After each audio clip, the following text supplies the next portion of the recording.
Hello, we're our first act, a short film from Brazil. We're very happy to be here in Filmfest Dresden. We would like to thank Sven and the selection. Now I would like to hear some words from Jorge, one of the lead roles in our film.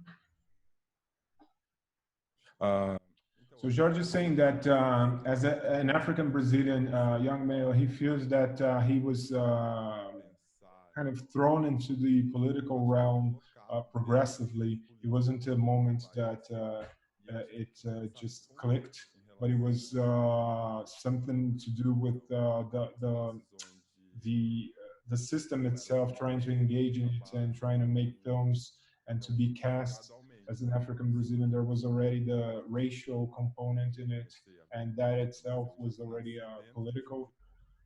Maybe Paula. Okay. I think for me it's very difficult to separate when it became political doing cinema because of the themes that we put on screen,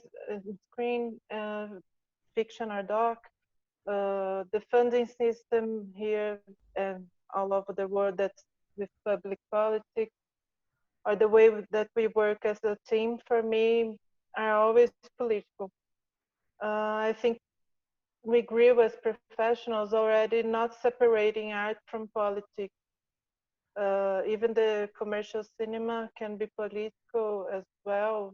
We can take Black Panther, for example, which is a superhero film, a commercial film, and it's very political. Yeah. And to that, maybe I would add that if we want to go into the maybe the official dates, we would have maybe 2013. We had protests in it during the middle of the year that were initially disguised as progressive protests and were swallowed by the right wing. We saw the organization of a new right raging outright extreme right wing in Brazil, and by the end of 2014, the last semester, then it was clear the strategy for a coup d'etat against President Dilma Rousseff, and a lot of in terms of the themes, there was a big production of films that were thematically directly political and maybe in reaction to that right-wing wave. Yeah. And Ju, our the production designer of First Act, we thought of some stuff too, right?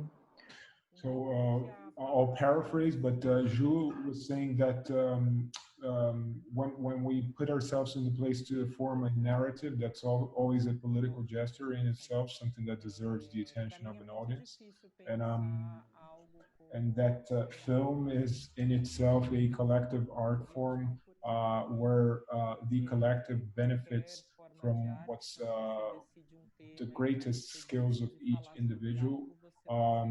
So there are communal ways to work within the structures of filmmaking. Maybe we can get a bit of Louis.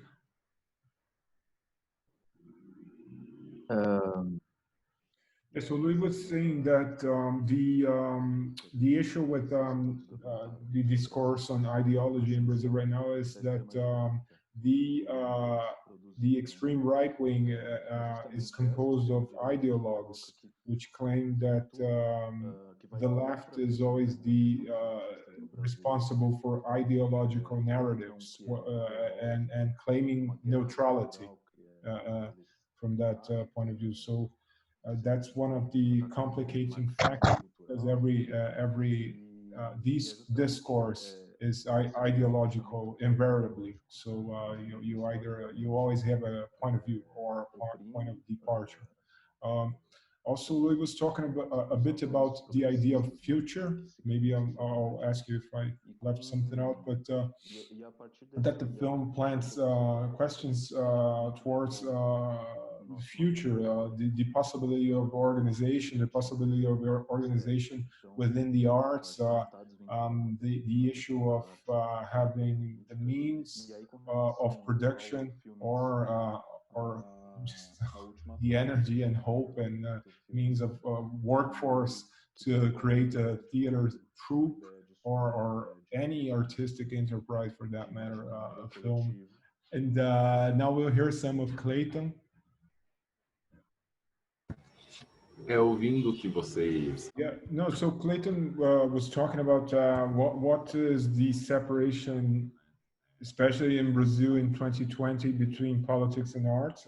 He's also talking about the narrations, the narratives, the white narratives, and how they are structured around systems of power and production that are inheritors of the colonization system and slavery system in Brazil. And many times the the narratives that African Brazilian performers have to engage in have to deal directly with the issue of survival, which is something that is still because it's still unsolved nowadays. So that limits sometimes the possibility of subjectivities. In this film, however, he said he feels that there was the opportunity to have a black protagonist, and in the way that the crew was structured, he was able to see many women in power positions, in key positions on set, taking creative decisions. And you know, many times an African Brazilian, he feels that he's granted the opportunity to even to talk about blackness 80 or 90% of the time within white films. So that's how strong the inheritance of colonization is still in the means of production.